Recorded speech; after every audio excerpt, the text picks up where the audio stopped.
Right.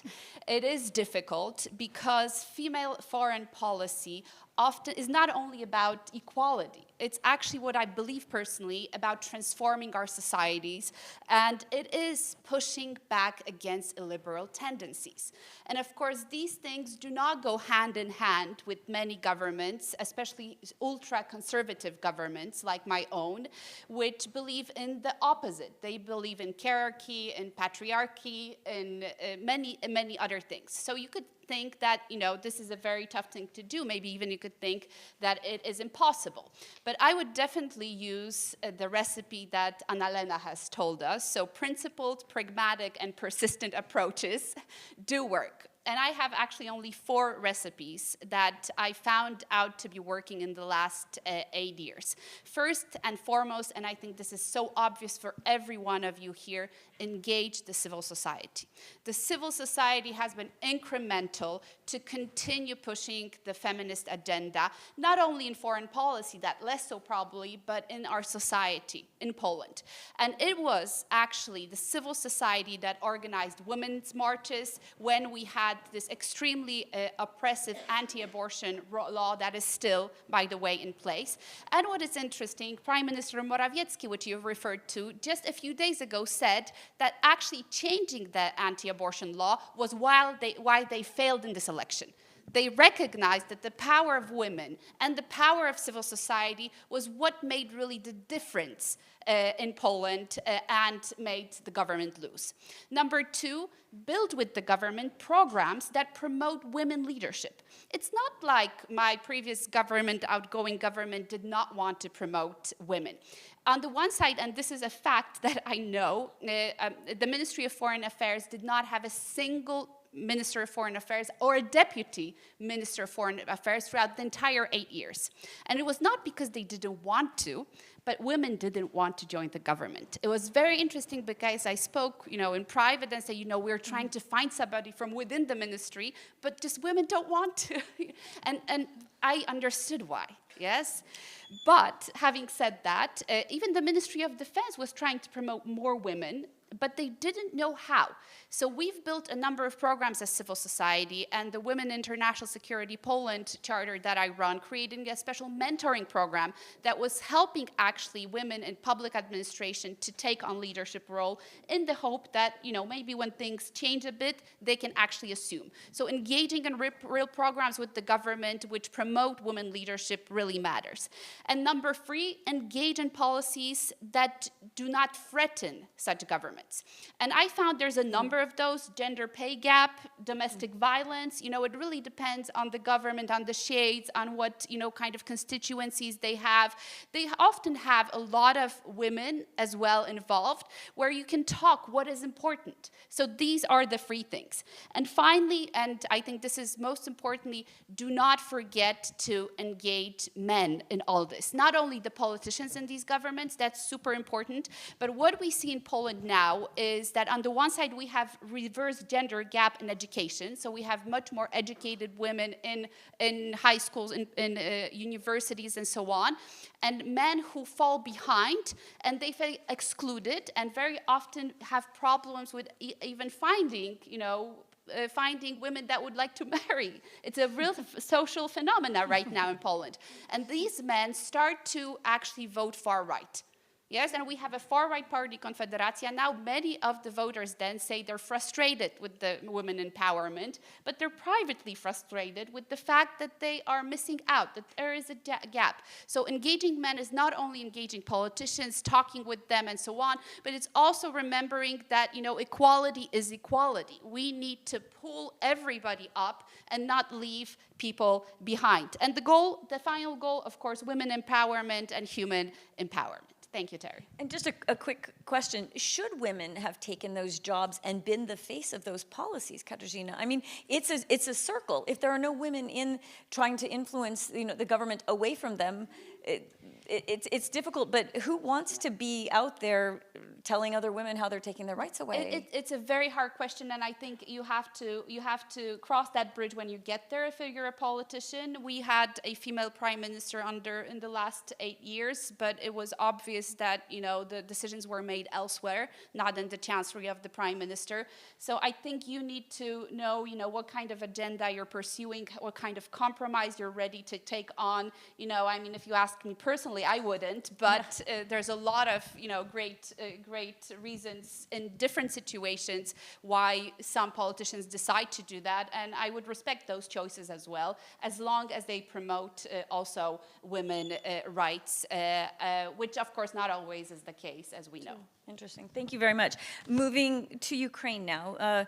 Lilia, we heard Annalena Baerbock talk about how people say that feminist foreign policy is a luxury, that perhaps when you're under fire, you can't think about. This is a situation that you have lived, that your country is living. But at the same time, do you have the space, the ability to focus on concepts like this? I mean, what is Ukraine taking from concepts like we're discussing here in the European Union? I know that certainly the European Union can learn a lot from the women of Ukraine. Well, first of all, thanks a lot for inviting me to participate in this high-level panel discussion. It's a great honor for me to be here as a Ukrainian expert and researcher working on gender equality and women's rights for kind of almost 10 years in Ukraine. And I would say that it's really important that even in this way you show your support to Ukraine and to the people of Ukraine. Because frankly speaking, while we are here sitting with you in this really lovely room, I mean, it's lovely, I like the back what we have here, there are so many women and men sitting in the trenches in Ukraine, trying to secure their life, trying to defend the freedom, democracy, and human rights of those people living not only in Ukraine, because the war in Ukraine is not the war only for Ukraine, it's the war for democracy and democratic world. And those people, they don't have such a privilege just to discuss, many, many interesting things like we are doing it now and here. But they do recognize that women play one of the key roles in Ukrainian society now and contribute a lot to Ukrainian victory. Because if you just check it with NATO countries and Ukraine, you will find out that there are more women in the army in Ukraine than in any other NATO country, which means that women are taking the stand and they're fighting together with the men. But actually, when we talk about the feminist foreign policy, it's quite a good question because there is no definition, there is no united definition, there is no sole definition on what the feminist foreign policy is and what are the aims and objectives of this policy. So, for instance, in my understanding, one of the aims of the feminist foreign policy is actually to ensure that those who are in need of protection and assistance to get it. So in my understanding, one of the aims of the feminist foreign policy of any country which has actually adopted it, and the EU as well, is to ensure that Ukraine wins. Because we are talking about people in need of protection there. Hannah mentioned it very reasonably that the world is on fire. And it is, I mean, literally, it is on fire. Maybe here we don't see it, but it is on fire. When I open my Telegram, because sorry, in Ukraine, Telegram is the most used chat social media, it is on fire. Almost all my Telegram channels every day sends me something about that. So when we talk about the feminist foreign policy, whether it's the time for it or not, I would say yes. And for Ukraine, for the EU, and for any other European country and democratic country, it is the time for the feminist foreign policy to show itself and to show its power. Of course, there are some things with which I cannot resonate a lot. For instance, as a Ukrainian, I cannot stop thinking about those women and children who were raped by Russians in Kiev Oblast or in Kharkiv Oblast or in Kherson Oblast, about those teenage girls who were sent to Germany actually to undergo the psychological treatment because they were raped dozens of times by Russian soldiers. So when I hear about solidarity with people in the terrorist country, it hurts me a lot.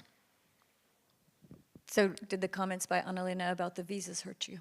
Yes, it did. Because when she was referring to that, I was thinking about those children, and I was thinking about those teenagers. I was watching your face. One of my close friends, she is a woman who is leading the guard or the battalion, like she's a tank driver. So she's 28 years old, and she is the tank driver. I don't know how to put it in English, but I mean, you know what tank is, yeah? Like a big machine which fires, yeah? So she's a tank driver. It's a tank in English. Yeah, good. Yeah. I mean, tank driver. So she is the person who is driving that big machine. And I met her last week in The Hague because we participated in the conference on peace and security for young people. And I'm still under such a big impression that there is so little done for the world to understand what the war means.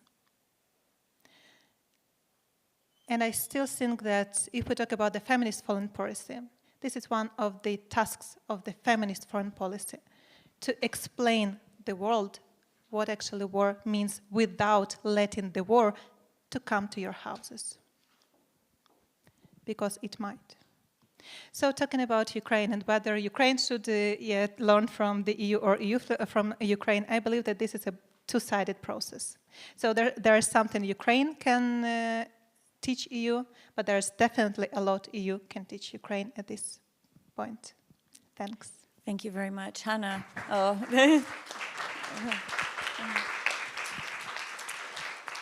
I'm going to turn to you now to basically respond to the things you've heard here. You live, breathe, promote, demand feminist foreign policy. Are you encouraged by the things? I mean, I'm sure you knew everything that Stefano was going to say because you don't let him get away with with anything. So, I mean, how do you keep up the energy for this when you also have a lot of other issues? It's not your only topic that you work on. You have a family. How can you keep up the energy that all of us need to have in order to make a real difference here? Let me start by saying that Stefano has always been an ally since he came here, but sometimes he's also trapped in a system that isn't changed as fast as we want it to be changing. And if you ask me, where do I get the energy from? There are sometimes these little moments, like when I got word somehow that Stefano was coming to the Foreign Affairs Committee. It was right, I think, at the beginning of the Russian invasion into Ukraine. And we had this big thing with China going where we canceled the foreign investment agreement on behalf of the parliament. And I got word that he was actually asking his team to prepare him for 3 topics: China, Russia, and the gender. And I was like, okay, so we got it there in terms of accountability and putting it to the priority agenda and really to build the understanding, to nudge the understanding.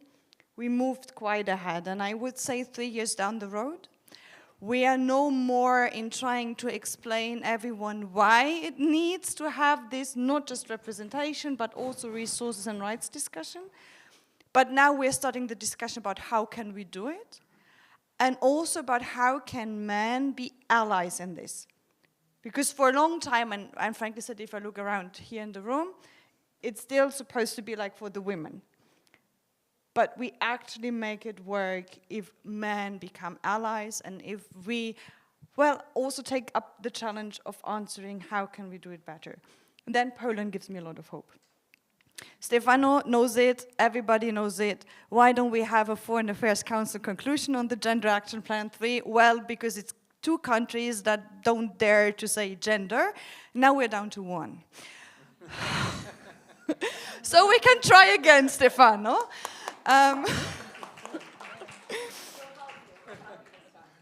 And then I'm very happy that Liliana is with us today. Because if you ask me if the EU has a feminist foreign policy or something that's not called feminist foreign policy but works along these pillars, there's one cast of countries where we can really shape things, and these are the accession countries. These are the countries that look up to us as the European Union to help them in their transformation process. And what we have seen so often in the European Union, throughout the Arab Spring, but also, hopefully we don't see it in the accession countries, is that when there's war, when there's crisis, women rise up to the challenge. They are everywhere. They are running the country, they are representing Ukraine at its finest in the military, in the diplomacy, in the civilian sector. But the moment we discuss the redistribution of power, they disappear. And this shouldn't happen again. And I know that many Ukrainian civil society actors are calling out on us to use the accession process, to use the money that we are giving to Ukraine, to also make sure that the transformation takes into account the role that women take in the country now, and make sure that it stays that way. And there, I really hope that we can move beyond counting our ambassadors, which is good, but to really change the policies to counter the discrimination that we find, wherever we find it. Thank you, Hannah. So do any of my panelists have any follow-up comments yet? Open it up to. Yeah, Lilia wants to say something. Just if I may, because Hannah referred to the accession countries, and on the 8th of November, Ukraine, there was a decision, Commission's decision on recommending to open the negotiations with Ukraine. As indeed, it's so important actually to use this moment, to use the resources, to use the power the EU has in order to ensure that there is a gender-responsive approach used in terms of building these policies towards Ukraine, because it will help the country as well a lot. Unfortunately, when we check the Ukraine facility program and package, it's not so gender responsive. Unfortunately, if we check the, for instance, association agreement, which was signed in 2014, there are only a few norms on gender and women's rights. If we check the partnership agreement, which was signed many, many years ago in 1994, there was nothing about gender, something like that. Yeah, we're improving. I mean, the progress is there, but it's like such a slow progress. But at the same time, it is not right to put conditions and conditionality without providing support in their implementation. So resources, financial, technical resources, technical assistance, it's so needed, so much needed in order to make sure that this conditionality is met by the country. It will be met, because there are more than 92% of Ukrainians who would like Ukraine to become the member of the European Union. Do you have in any of your countries so many supporters of the EU? I mean, like, more than 92% of Ukrainians would like to see Ukraine the member of the European Union. Trust me. Like, they will do what is required, but only in case if resources are also provided. Very interesting, good point. Okay, we don't have as much time as we originally expected for Q&A, but I'm doing the panel in the morning, so as long as you all show up in the morning, I can also get more questions and answers then. But we would like to open up to the audience. Do we have some questions? I will take 3 and see how much time we have. Okay, I'll take 1, 2, 3 hands up. Please tell us who you are. If your question is directed to one of the panelists or to the panelists as a whole, tell us that. Hi, thank you. Good evening. Thank you so much for the very interesting panel. My question is about how we can make feminist foreign policy also intersectional, because I feel like so far the conversations have sort of missed that element if I go back to the introduction by the minister. And the point she was making about, you know, Israelis' lives and lives in Gaza, and you should see them the same way. I think it sort of misses the point that being, for instance, a woman in Israel or a woman in Palestine is very different, and the way marginalization and power discrepancies are applied, I think, I mean, it's difficult for me to wrap my head around how being a feminist foreign policy maker would not translate to being pro-Palestinian and recognizing the difference in power and marginalization. Okay. Next, who was it? Oh, there. Yeah, hi, I'm Irina. I'm working for the Bundestag in Brussels, and I have two questions. One is referring to, we heard it in the speech of Annalena before, and we didn't really talk about the Gender Action Plan right now. Stefano offered, but I cut him off. The European Commission is very proud that 85% of the projects of the NDICI benefit women and benefit gender to some extent. I would be interested, is this really a meaningful marker, and what can we do to better evaluate and see where our money goes? And the other question refers more to the cooperation with difficult partners. So how do we ensure that civil society organization in those countries where maybe governments do not share the same objectives and values and are not that inclined to adopt the feminist foreign policy, how do we make sure that the money specifically for these kind of projects actually reaches civil society organizations that are active in that field? Yeah, it's not just Afghanistan, as Annalena was talking about. Okay, and our third question? Who had it? There was a third one over here. Hi, good evening. I'm Camila Polo, the Deputy Chief of Mission of Colombia. I want to thank you very much for this panel, very insightful. And coming from Colombia and a peace process that incorporated and included women for the first time, I think I would like just to realize and highlight the importance of bringing the power of women for conflict resolution, for building peace, and definitely because that's the transformative power in societies. And while the European Union may not see the conflict as right here, because there are many things that you have achieved, I think it's very important to keep that in mind for new member states, but also in the external action when you want to be, as in the case of Colombia, one of the best and most reliable partners to build peace. But bringing women to the table is key. We did it for the peace agreement 7 years ago, but it's still a long way to go to really not just achieve gender parity, but also to have the transformative power that a female foreign policy should have. And we should think also, of course, foreign policy, but I think you all mentioned it. You have to do it inside and outside, and Colombia is doing a lot, especially with the current government. But that's a lesson that I think we all should keep in mind, because we are all building foreign female policies. Colombia is doing it, including intersectionality, considering security, considering peace. But I think we can learn from that, and bringing women to the table for any type of decision, including peace and conflict resolution. Thank you. Okay, so how to bring women to the table. Okay, so this is also going to be, I guess, our wrap-up remarks. So I would like everyone to address the questions that you feel. We can start from Lilia and go this way, and Hannah will also close the panel for today. Thanks so much. Actually, I will address the last question a bit. It's not a question, it's actually a comment. And thank you very much for referring to the importance of bringing women to the peace negotiations. Because, for instance, this is also one of the issues which is now in Ukraine, that women are so active. When we talk about war and conflict situations, women can be seen as victims, and women can be seen as actors of changes. So I will never get tired of saying that in Ukraine, women are not only victims, they are agents of changes.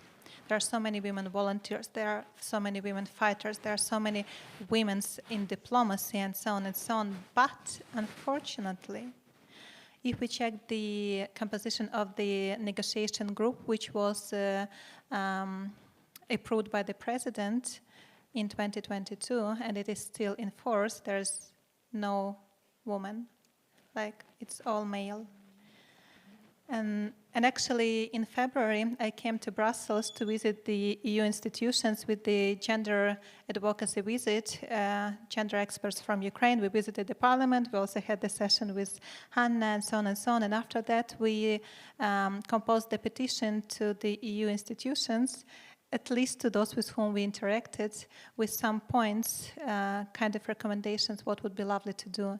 And one of them referred to the fact that it would be so lovely somehow to encourage also the government to rethink its policy to negotiation, maybe to bring more women to the table, so it would be good. I mean, you have the chance. You're in Brussels for a longer time than me.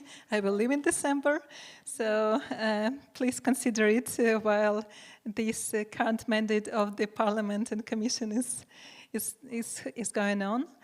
And actually, when you mentioned also that it's so important to do it inside and not only outside, indeed. And when I said that Ukraine has a lot to teach, and the EU and other countries and the EU has a lot to teach Ukraine, I mean it. Because the Foreign Ministry of Ukraine is the first ministry in the country which did the gender audit. It's the first ministry in the country which has the so-called Club of Women Ambassadors and Leadership Program for Women in Diplomacy. This is the very ministry which supported the opening and launch of the Girls Diplomatic Academy, which I founded in 2022. And they were like, they were the first, they were so open. So that's really important to check ourselves and to think about what we do and how we do it, and after that to promote it outside. But indeed, some encouragement sometimes is needed. Thank you, Lilia. Stefano. Maybe a few words on the Gender Action Plan, which we are implementing. It's an ambitious target that we have. I think that the real challenge really is now in the implementation, because it's, as Hanna was saying, I mean, the environment is not always conducive to an easy implementation, but still I think that we need to be perseverant. I mean, that was the perseverance was one of the points that was made by the minister, and I think that is important that we continue making the point and making strongly the point about the need to move in this direction. The 85% target, I mean, I think, generally speaking, yes, it is a serious target. I mean, we have tried to measure the impact of all the different programs. The whole NDICI is a complex exercise because it needs to fulfill several requirements at the same time. But I mean, we are comfortably sure that it's a serious definition, serious target. And that goes also when it comes to the programs that are meant for civil society. We are trying to look very carefully that the programs are reaching their final beneficiaries, especially in the difficult countries that you were mentioning. So there again, there are mechanisms of control, there are audits that are being performed constantly. So, I mean, all in all, I mean, what is our objective is to have a system, a mechanism that should ensure that there are no deviations. And I mean, what is happening for each and every program on the ground, it's always a little bit more tricky. But all in all, it is like this. And intersectionality, is that something that you can address? I mean, it's something that for me, I am very much attached to intersectionality, because somehow, I mean, you are adding different components of fragility and vulnerability. And I think that there are many ways of looking at intersectionality. And we need to make a particular effort from that point of view.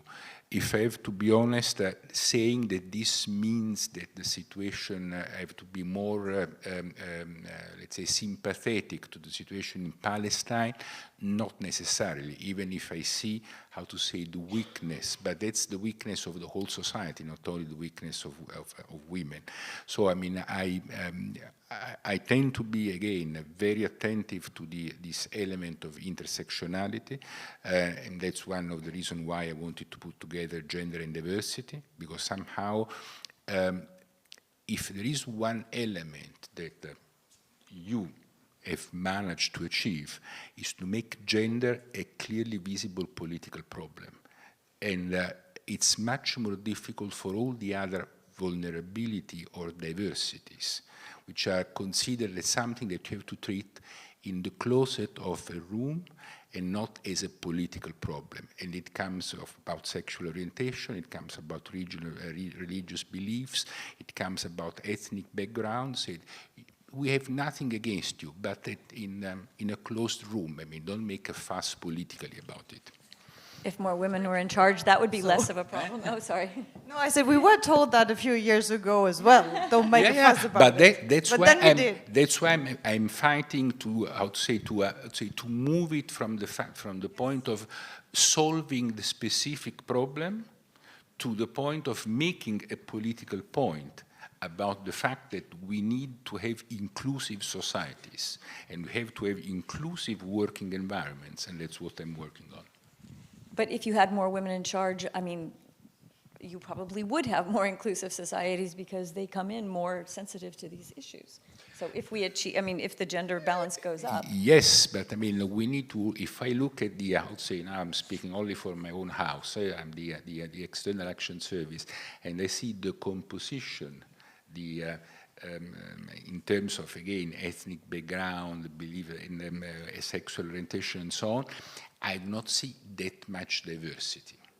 I'm discovering a little bit more because people essentially, especially they are more open about their sexual orientation, but about the religious beliefs or about ethnic background, much less. That may be getting worse, as a matter of fact. Yeah. And it was interesting because we have had a number of, let's say, events, round tables, and I was asking a number of colleagues that were coming out with their own stories if they wanted to share publicly, because I think it is important to make it visible. If it's invisible, nobody will take care of it. You have to make it visible. And they were reluctant. They were saying, well, we'll think about it. Making it, I mean, again, it's not a question of, nobody is telling you that you don't have to be homosexual or that you have to have a different background. But the point is going public about that and making a political point about that. Otherwise, again, it will continue to be seen. It's not a problem for me, but please do it whatever you want at home. The world is not a safe space. Katarzyna, you're... Yeah, so first I want to really underline what Lila said about the and our friend from Colombia here about the transformative power of women when in the right place at the right time in the huge, foreign policy and international processes. And you could see this very well in Iran in the terms of protests, but most importantly in Ukraine. And I think movies will be made somewhere in the future, and I have been a witness of this, as in the first weeks of the war, women who are really the face of Ukraine fighting, the men fighting on the front and women fighting on the political battlefields, they were actually fighting with us in terms of fighting for us to get involved. I remember being on meetings, and of course everything in the first weeks of the war was happening in Rzeszów. You might not know where Rzeszów is, but it is, well, everybody now knows. Probably 2 years ago, nobody knew where Rzeszów is. Or how to say it. Now it is the most important logistical, humanitarian and military hub for helping Ukraine. But in the first 2 weeks of the war, this was actually, the first few months of the war, this was actually where all the embassies from Kiev moved to Rzeszów. So in Poland, we had two ambassadors, the ambassador of a country to Poland and the ambassador of a country to Ukraine. And of course, that was the place where all the delegations would come. Over 150 congressmen came only in the first few months to Rzeszów. That was amazing. Secretary Blinken, of course, President Biden, and so on. And the interlocutors for these people, all of those important people who would make decisions that would change history, were Ukrainian women. And were in those rooms seeing how passionately and how principally and how eloquently these women were able to convince politicians, some of them having 40 years of political experience, having tears in their eyes, and coming out of these meetings and saying, we have to do more. We're not doing enough for Ukraine. So again, never for a moment doubt in the transformative powers of women when they have, where they're basically in charge. And women from Ukraine were in charge in those first processes. They were the face of fighting Ukraine. The second question, very shortly, a question of money, because each panel has to have a question, of course, on money. And thank you for this question about the support of the European Union for civil society in member states. And I have to say, as being in the NGO sector for over 20 years, building 3 different foundations throughout the years, I have rarely used European money.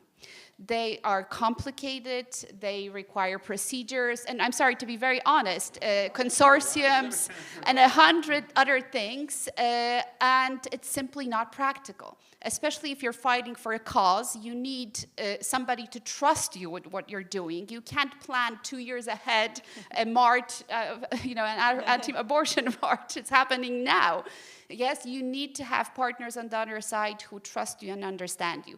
And I have found, funds such as Norwegian funds, American funds, other private donors being much more flexible, much more understanding, and again, much more generous often, And I find it pretty interesting that the American taxpayer often at the end of the day is the one paying for civil society in Poland, in Ukraine, USAID being one of the largest donors right now for civil society. I'm not talking about infrastructure projects and so on. It is easier to build a spa in Poland for EU money than run an NGO in that sense. So, and maybe that's harsh, but maybe that should also be something we should be thinking about, because of course infrastructure is important, but I think, why do we need infrastructure if we don't have the civil society tissue running a country and making power accountable to what it is doing? Thank you. Thank you, Katarzyna. I'm going to hand to Hannah with the assumption that she is going to wrap up our panel for tonight. Oh, sorry. Sorry, Stefan, I wasn't... I fully agree with you. I mean, I think that we are one of, I don't know if there are other places in the world that we do not have a yearly budget. We have a budget for 7 years. I mean, how can you, when we established our budget, Ukraine was not even at the horizon. What would be happening in Ukraine and the Russian aggression and so on. That's also part of the problem, that we have sometimes, sometimes, we have still a structure, sorry, and I shouldn't say this because I'm part of this structure, we have structures that are unable to adjust to the pace of the changes, and that are so heavy and so difficult in the management. You should take part in the exercise of the programming of the budget. And you would, understand why I'm the first one to be unhappy about that. I can imagine. I'll just say one word. There was an idea, and still exists, I think it had just the 10th anniversary, based on the way Americans run money for civil society. The EU has, or I'm not sure if it was the EU or European countries, created the European Endowment for Democracy. And at the end, I mean, it's running. I think it's run even by a Polish former ambassador right now, being the director. But a lot of this, of course, funding was externally, yes, thinking, you know, not that we in the EU do not need to support our own civil society because we're so democratic and everything is going so well for us. So, you know, why should we, you know? And instead, of course, supporting others around us. I think that approach has to change, and I do recognize it's a very difficult endeavor because at the end of the day in the council the member states decide, and many of them, well, not many, but some of them again might not like the idea of again resources coming outside directly to civil society. But I think there's ways of convincing actually countries, you know, to find flexible mechanisms, yes, mechanism that would in a way, you know, of course be accountable to the EU and to member states, but in a way be outside the way that NGO funds do function in every single, you know, place in the world, where they are accessible in, you know, short-term grants, long-term grants, institutional grants, but really, you know, with a goal of promoting and supporting democracy within the European Union. Okay, thank you very much. I'm going to hand it now over to Hannah and just say, Hannah, for myself, thank you so much. We had such an inspiring panel tonight, led off by the foreign minister. So I want to say thanks from all of us here and for myself also to have been part of this. So. Okay, I will still try to answer two of the questions, if that's fine. No, yes, please. But I mean, before all, I think we managed what I had hoped for, which is lay the foundation for the discussions tomorrow, where in the first panel we will see how we can build alliances for a European feminist foreign policy, even with some member states where civil society may be on our sides, but governments are not necessarily there yet. So that will be the first one tomorrow. The second one will look into the EU and work on gender action plan. Another question, so where are we after the 3 years and where do we still need to work with the EU institutions? Also Stella Ronner, you mentioned her several times, will be part of that one. And the third one will be about the internal and the external and how this nexus works out, because I have to admit I also find it quite frustrating that we are also more flexible in our tools often when we work in the outside, for example with the European Instrument for Democracy and Human Rights, than we are in the inside, and it's a bit cumbersome also when we run into this double standards discussion, that apparently human rights also is not an issue domestically, it's just something about these other countries. So we should keep on evolving there as the European Union as well. But now on two questions, the first one on the 85% and the gap 3 in total. We will go into more depth tomorrow, but what I found helpful with the gap 3 is that at least everyone, be it in the EU delegations, or be it here in the Commission or the EAS, who wants to work in that direction, has a backing.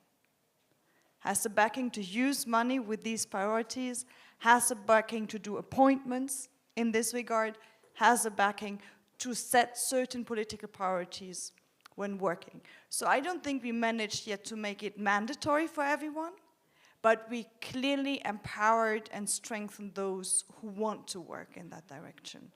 So this is a change I see. When the change comes from the top, such as the German Ministry of Foreign Affairs, I even see that a lot of people who never thought about gender now proactively try to do that because they know that it will be well perceived by the minister, which if you think in hierarchies is exactly what you want to be. So this may be also the next step on the EU level that maybe we will see for the next legislative term of the Parliament as well as the Commission. On the intersectionality and the Palestine question that you raised, I think this goal that we have with the feminist foreign policy to do a feminist foreign policy for everyone and to see everyone, and especially to see the most vulnerable ones, ever and ever and ever puts us into dilemmas where we need to figure out our policy positions. And this is sometimes a tough discussion, also a tough discussion amongst those who advocate for a feminist foreign policy. I remember the discussion we had when Russia invaded Ukraine, and we were discussing delivering weapons to Ukraine so that Ukraine can defend itself, but also the war will last longer. And I think, at least to a majority, we came to the conclusion that it is still good to give them the right to defend itself, to also stop this kind of aggression, this war on aggression that then maybe otherwise would be ravaged in Poland and the rest of the European Union. So that it's not, I'm not saying it's an easy one, but that's the decision we made in the discussions. I remember similar discussions when it comes to Afghanistan, and Annalena Baerbock just shared the dilemma. When Taliban said women can't work, which means women wouldn't get the money, and when we say we pull out with the humanitarian aid, it's women and girls suffering first. There is no easy way. Our decision was to stand with the principles and step by step convince the Taliban that at least a number of agencies can continue to work in the principled way. Now, I think we are in a similar situation when it comes to Israel and Gaza. And we have been in a tough situation before. Things have dramatically changed on October 7, but for sure they haven't started on October 7.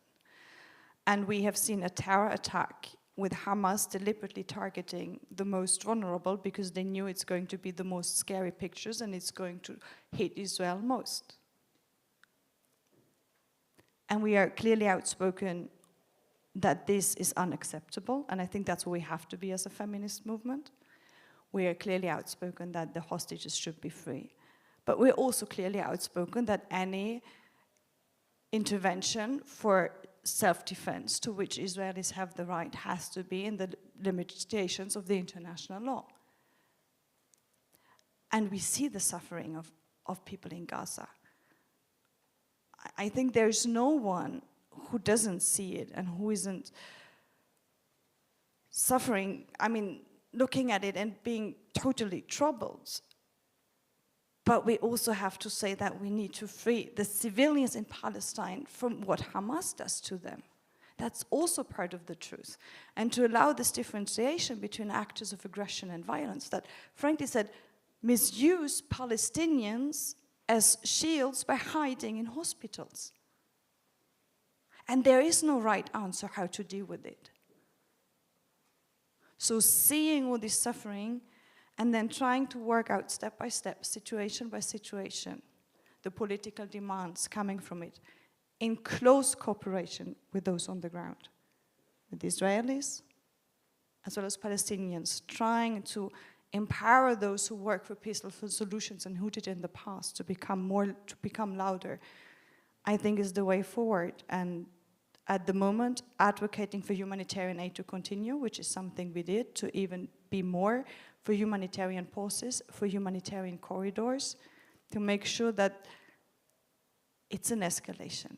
And there are effects on civilians, but at least they become as small as possible. And asking our partners in the Gulf to also put pressure on Hamas, I think is the way to go. And I'm very happy to discuss it and to be challenged. This is the discussion we need to have. It's not an easy one. And on the intersectionality, because it builds into it. For me, foreign policy, so people said, how do you define it? And you said there's no right definition. I have been a researcher before I became a politician, so maybe that explains my definition. But it's saying let's identify discrimination, let's name it. That's already something quite challenging sometimes when I say the room is half full of women, but so far only men have spoken. Ooh la la. So analyze it, name it, and then do everything to overcome it by representation, resources, and rights. And for me, that is the approach towards a feminist foreign policy, knowing that we may not reach 100% each and every time. Okay, now I feel weird because I have to move from this to housekeeping. Thank you all for being with us here tonight. There will be the room for networking out there for further discussions also on difficult issues. There will be a nice buffet, and I hope to see all of you tomorrow morning again. It's at a different venue, so please check. We were hosted by the German representation to the EU here today. We will go to the Tricoterie tomorrow for the whole day. And I would be very glad to see most of you there tomorrow, where I think there will also be more room for interventions from whoever joins us. Thank you so much for being here, and now let's just have a drink and some nice food.